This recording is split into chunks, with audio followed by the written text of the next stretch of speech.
ముందుగా ప్రేక్షకులు మహాశయులందరికీ నూతన సంవత్సర శుభాకాంక్షలు. మన ఎన్నో సంవత్సరాల కళ, సుదీర్ఘ కాల దశాబ్ద కాలం నెరవేరుతుంది.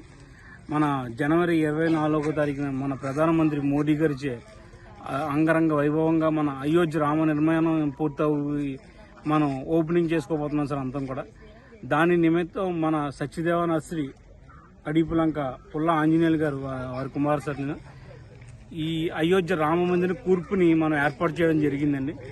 దీంట్లో సుమారు దాదాపు మనకి ఒక 50,000 నుంచి 60,000 దాకా మొక్కలు వాడాం సార్. ఒక 15 రకాల దురంత, ఇఫోర్బియా, శృంగేరి, ఇఫోర్బియా మిల్లీ, ఇఫోర్బియా సిటిఫోరా, ఇటువంటి కొన్ని ప్రత్యేకమైన మొక్కలు కూడా యూజ్ చేయడం జరిగిందండి.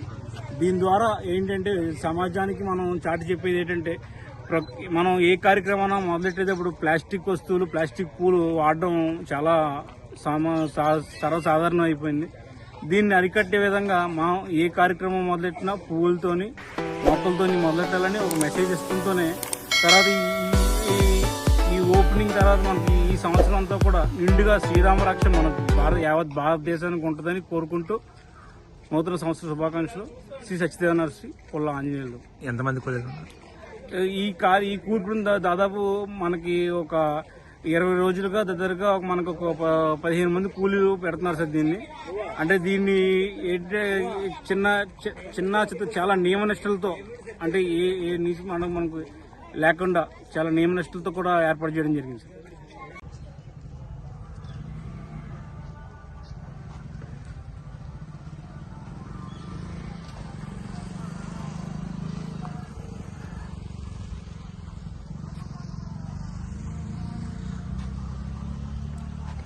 మా శ్రీ సత్యదేవ నర్సరీ, నా పేరు పుల్లా పెద్ద సత్యనారాయణ. అలాగే ముందుగా ప్రేక్షకులందరికీ కూడా నూతన సంవత్సర శుభాకాంక్షలు. అలాగే ప్రతి సంవత్సరం కూడా మొక్కలతో ఏదో ఒక కూర్పుని ఏర్పాటు చేయాలని చెప్పేసి చేసుకుంటూ వస్తూ ఉంటాం. ఈ సంవత్సరం కూడా నూతనంగా ఏదో ఒకటి ఏర్పాటు చేయాలని చెప్పేసి నూతన సంవత్సర శుభాకాంక్షలు తెలియజేయాలి ప్రేక్షకులందరికీ కూడా అని చెప్పేసి ఈ కార్యక్రమాన్ని ఏర్పాటు చేయడం జరిగింది. ఈ కార్యక్రమానికి ఇందులో శ్రీ హ్యాపీ న్యూ ఇయర్ పలుకుతూ stay positive, think positive, stay positive అనే దృఢ సంకల్పంతో ఈ కార్యక్రమం చేయడం. అంటే ఏదైనా కార్యక్రమాన్ని చేయాలని చెప్పేసి తలుచుకున్నప్పుడు దాన్ని పట్టుదలతో చేయాలని చెప్పేసి చేసినప్పుడు అది తప్పనిసరిగా కూడా నెరవేరుతుంది. అందు గురించి దీన్ని ఏర్పాటు చేయడం జరిగింది.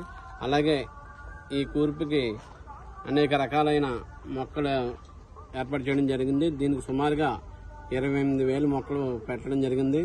దీన్ని 4 రోజుల పాటు 20 మంది కూలీలు కష్టపడి శ్రమించి చేశారు.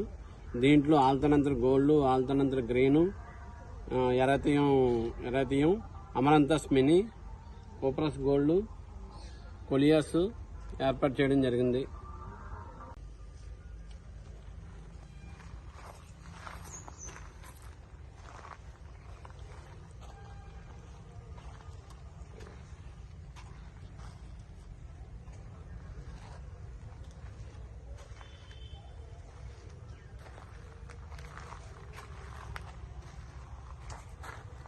అందరికీ నమస్కారం అండి. నా పేరు పల్ల వెంకటేష్, మాది పల్ల వెంకన్న నర్సరీ అండి.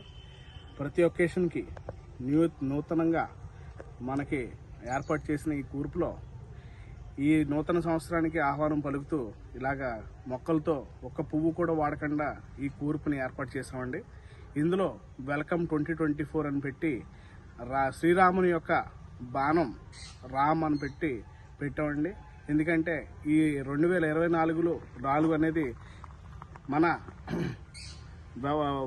ఈ ఎప్పుడైతే మనకి యూనివర్స్ ఉన్నంతకాలం ఈ సంవత్సరాన్ని గుర్తు చేసుకోవాల్సి ఉంటుంది. ఎందుకంటే మన అయోధ్యలో శ్రీరాముని మందిరం ఇలాగా ఈ సంవత్సరం విగ్రహ ప్రతిష్ట, గుడి ఓపెనింగ్ జరుగుతుంది. కాబట్టి చాలా మంచి పరిణామంగా గుర్తించి మా మొక్కల ద్వారా కూడా చిన్న సందేశం అందరికీ కూడా శ్రీరాముని యొక్క గొప్పదనం, అలాగే మన దేశం ఎంత మంచి సంవత్సరం కింద గుర్తించారని చెప్పేసి మేము ఆనందిస్తూ ఈ విధంగా ఈ కూర్పు ద్వారాగా 2024కి ఆహ్వానం పలుకుతూ పెట్టామండి. ఇందులో alternator red, alternator yellow, alternator green అండి. తర్వాత క్యాజురినా గ్లూకా వెరైటీస్ని యూజ్ చేసామండి. ఇందులో సుమారు 22 మంది కూలీలతో 5 రోజుల పాటు శ్రమించి ఈ కూర్పుని ఇలా తీర్చిదిద్దడం జరిగిందండి. మెయిన్ కాన్సెప్ట్ ఏంటంటే మన శ్రీరాముడి యొక్క గుడి 2024లో ఇలాగ విగ్రహ ప్రతిష్ట గుడి ఓపెనింగ్ జరుగుతుంది కాబట్టి ఈ సంవత్సరం చాలా ప్రత్యేకమైన మేము భావిస్తూ ఈ సంవత్సరాన్ని ఇలాగా మంచి అందరికీ జరగాలని కోరుకుంటూ అందరికీ మరోసారి నూతన సంవత్సర శుభాకాంక్షలు అండి. జై హింద్.